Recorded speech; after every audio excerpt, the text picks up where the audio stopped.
Nathaniel Cobb had ridden into Millhaven with the intention of staying 3 days, maybe 4. He had not planned on marrying anyone.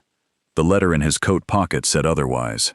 It named a ranch, a debt, and a woman he had never met, Charlotte Westbrook, who would lose everything her father had built unless she took a husband before the first frost. Nathaniel had come to settle an old account with a dead man. He had not expected the dead man's daughter to need saving, or that he'd be the one asked to do it. He told himself he was only passing through. He told himself a lot of things that autumn. Charlotte stood on the porch of the Westbrook ranch house the morning he arrived, arms crossed, studying him the way a woman studies a horse she isn't sure she wants to buy. She had heard he was a stranger to these parts, a man with no family in the county and no reason to stay once his business was done. That suited her fine.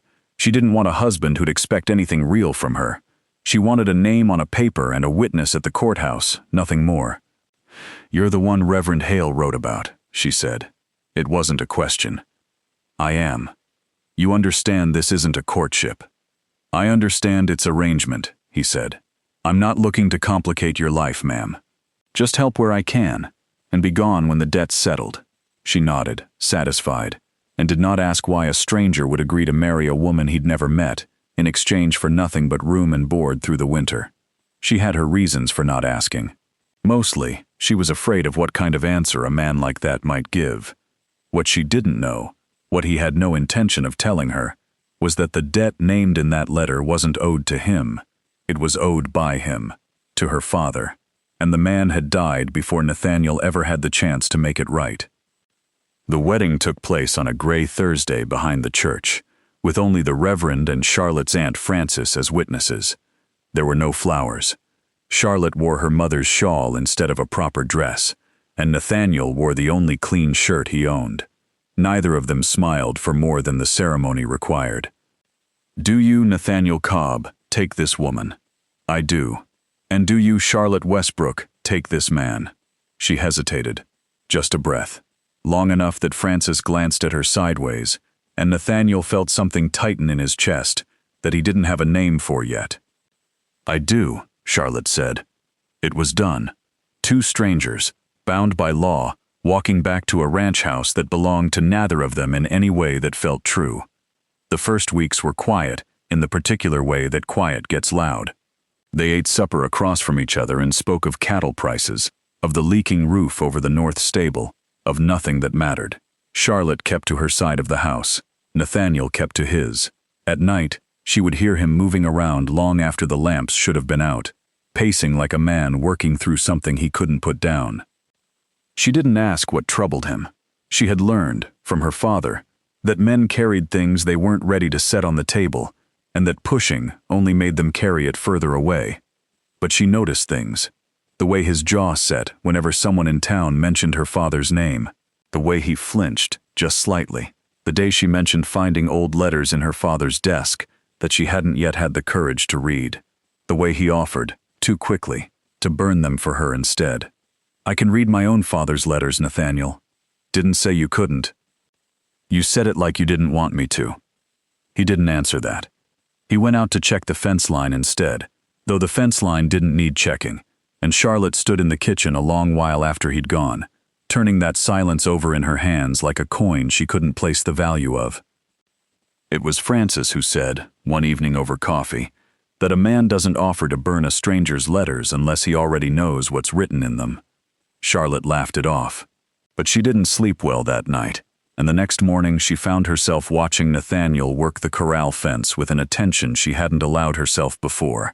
The set of his shoulders, the careful, deliberate way he avoided looking toward the house, toward her father's old study window, as if something behind that glass might see him first. By the 4th week, something had shifted between them that neither one named aloud. It showed in small ways. He fixed the loose porch step without being asked. She left a second cup of coffee poured before he came in from the barn, and neither of them mentioned it, though both of them noticed. Then came the evening a rider from town brought word that a man named Hollis Dunmore had been asking after Nathaniel Cobb by a different name entirely, asking whether anyone in Millhaven knew where he'd buried what he owed. Charlotte was standing close enough to hear it plain. She turned to her husband, waiting for him to explain, to deny it, to say anything at all. Nathaniel only looked at her the way a man looks at something he's about to lose before he's even had the chance to keep it. "Charlotte," he said, "there's something I should have told you before you signed that paper." Charlotte didn't move. The wind had picked up outside, rattling the loose shutter Nathaniel had been meaning to fix, and for a moment, the only sound between them was that thin, persistent knocking. "Say it then," she said.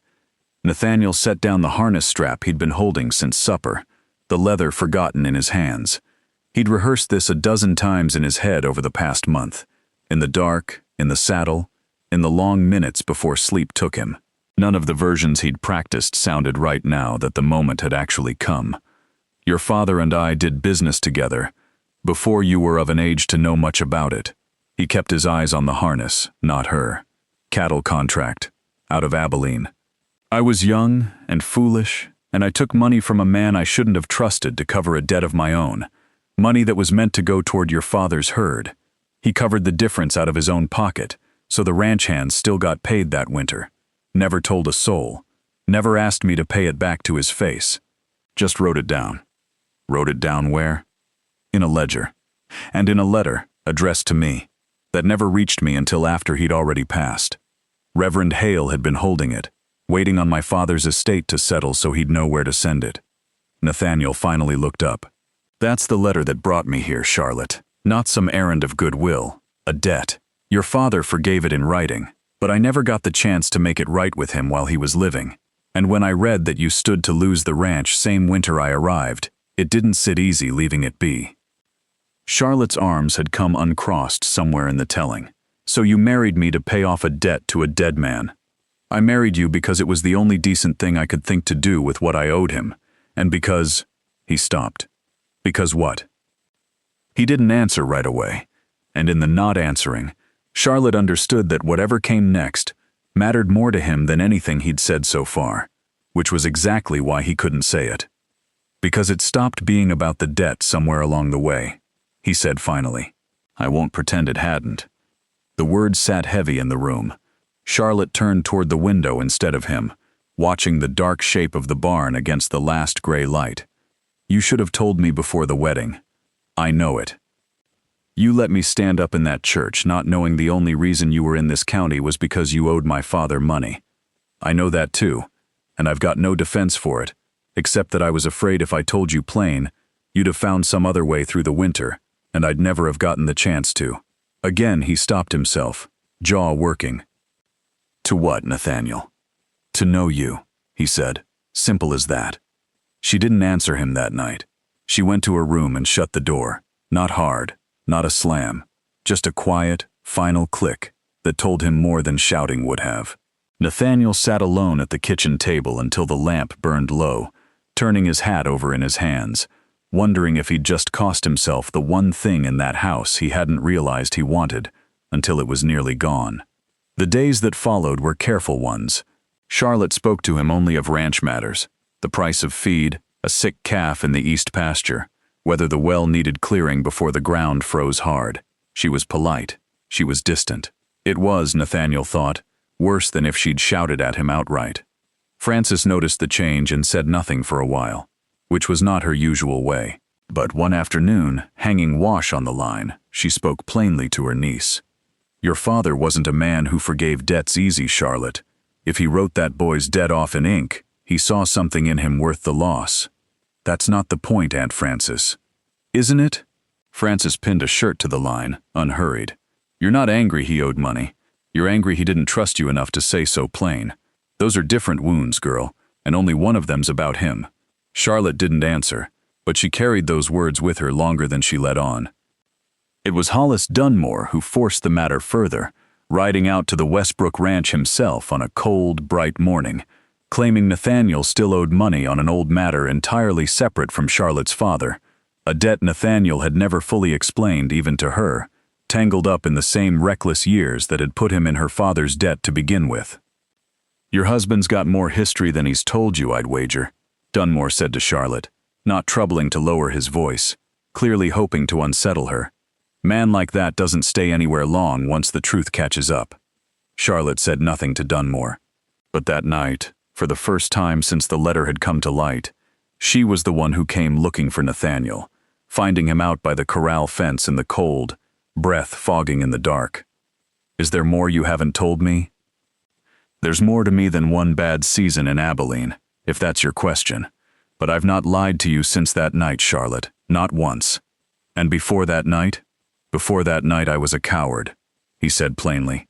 "I won't dress it different than it was." She studied him a long moment in the moonlight, this man who'd married her honestly for dishonest reasons, who owed her more truth than he'd first offered, but hadn't given her less than the truth once it came time to speak it. "I'm not ready to say I've forgiven you," she said. "Didn't ask you to be. But I don't want you gone either, Nathaniel. That's the trouble of it." Her voice caught slightly on the admission, as though she hadn't meant to let it out so plain. "I don't know what to do with that." Nathaniel took a slow step closer, close enough that the cold between them didn't feel quite so wide. "Then maybe we don't decide anything tonight. Maybe we just get through this winter honest, and see what's left standing come spring." Charlotte almost smiled, the first real one he'd seen from her in days. "That sounds like a man still trying to talk his way out of trouble." "Might be," he admitted. "Or might be a man who's finally got something worth staying honest for." She didn't answer that, but she didn't walk away either. And for the first time since the wedding, they stood together at the fence in a silence that didn't feel like distance at all. Then, from the direction of the road, came the sound of a rider approaching fast in the dark, and neither of them recognized the horse. The rider was Reverend Hale, and he came with no good reason to be riding at that hour, unless the news couldn't wait for morning. "Hollis Dunmore's telling half the town. Nathaniel Cobb's a man running from more than one debt," the Reverend said, dismounting stiff and out of breath. "Says he means to bring it before the county judge. Claims there's a warrant out of Abilene with your name on it, Nathaniel, and that this marriage was nothing but a man hiding behind a widow's land." "Charlotte's no widow," Nathaniel said. "Not yet, and not because of anything I've done." "I know that, but you know how a rumor moves faster than truth in a small county." Hale looked between them both, reading more in their silence than either had said aloud. "If there's an answer to give the judge, Nathaniel, best you give it before Dunmore finishes shaping the story his own way." Nathaniel exhaled, long and slow, watching his breath curl into the cold. "There's no warrant. I paid what I owed years back, every dollar, with interest, to the man in Abilene I'd wronged. Dunmore knows that better than most, on account of he's the one I paid it to. What he wants now isn't justice. It's a second helping of coin from a debt already settled, and he's counting on me being too proud, or too new to this county, to prove otherwise." "Can you prove it?" Charlotte asked. "I kept the receipt, folded in my father's Bible, same place I keep the letter your own father wrote me." He looked at her steadily. "I should have shown you both a long while back. Would have saved us this cold walk to the fence more than once." Charlotte almost laughed despite herself, and something in that almost laugh eased the tightness that had sat in Nathaniel's chest for weeks. They rode into town together the next morning, Charlotte, Nathaniel, and the Reverend as witness, and stood before Judge Pearson, with the receipt and the old letter both laid plain on his desk. Dunmore blustered through his claim, for as long as pride let him, but a signed receipt and a dead man's forgiven ledger left him little ground to stand on. The judge dismissed the matter before noon, and by the time word had traveled back through Millhaven, most folks who'd whispered about the stranger who married the Westbrook girl for her land found themselves considerably quieter on the subject. It wasn't the town's good opinion that mattered most to either of them, though. It was the ride home, side by side, slower than the ride in had been. Neither of them in any particular hurry to reach the ranch and end the conversation that had finally, truly, begun between them. "You could have told me all of it that first week," Charlotte said. "The receipt, the letter, all of it. Could have. Didn't know yet if you'd want a man honest about his failures, or if you'd rather I looked like I hadn't had any. I'd rather have a husband than a performance, Nathaniel." "Then you've got one," he said, "for whatever that's worth to you now." She considered that a long while, the horses moving at an easy walk beneath a sky gone the pale gold of late autumn. "It's worth more than it was a month ago," she admitted. "I won't say it's worth everything yet, but it's not nothing." That was enough, for the time being, for both of them. The winter that followed was not an easy one. A hard frost came early, and the north stable roof did finally give out under a heavy snow, and there were nights the two of them worked past dark just to keep the herd from freezing in the low pasture. But it was an honest winter, the first one Nathaniel had spent in longer than he could remember, where there was no debt left unspoken between him and the people who mattered to him. Charlotte found, somewhere in those hard, cold weeks, that she'd stopped counting the days until his business in the county might be settled, and he'd be free to ride on. She'd started, instead, to hope he wouldn't. He never did leave. Come spring, when the thaw finally softened the ground enough for planting, Nathaniel proposed to her again. Properly, this time, on one knee by the same fence where they'd stood that cold night the truth had first come out between them, with no debt hanging over either of their heads, and no reason left to hold back what he felt. "We're already married," Charlotte pointed out, though she was smiling by then, wide and unguarded in a way she rarely let herself be. "This one's not for the courthouse," Nathaniel said. "This one's just for you." She said yes a second time, and this time there was no hesitation in it at all. They were married again that summer in the small church at Millhaven, not out of necessity, not for any ranch or ledger or debt, but because two people who'd started as strangers bound by paper had become, slowly and honestly, something neither of them had expected to find. Francis cried through the whole ceremony and claimed it was only the dust. Reverend Hale said it was the finest wedding he'd performed in years, on account of it being the only one where both parties had already lived through the hard part first. By the following spring, there was a cradle by the hearth in the Westbrook ranch house, and a little girl with her father's steady quiet and her mother's stubborn chin, and neither Nathaniel nor Charlotte spent much time anymore thinking back on debts, or letters, or the cold, uncertain nights before they'd learned to trust each other plain. What they had now was simpler than all of that, and harder won, and worth every difficult mile it had taken to get there.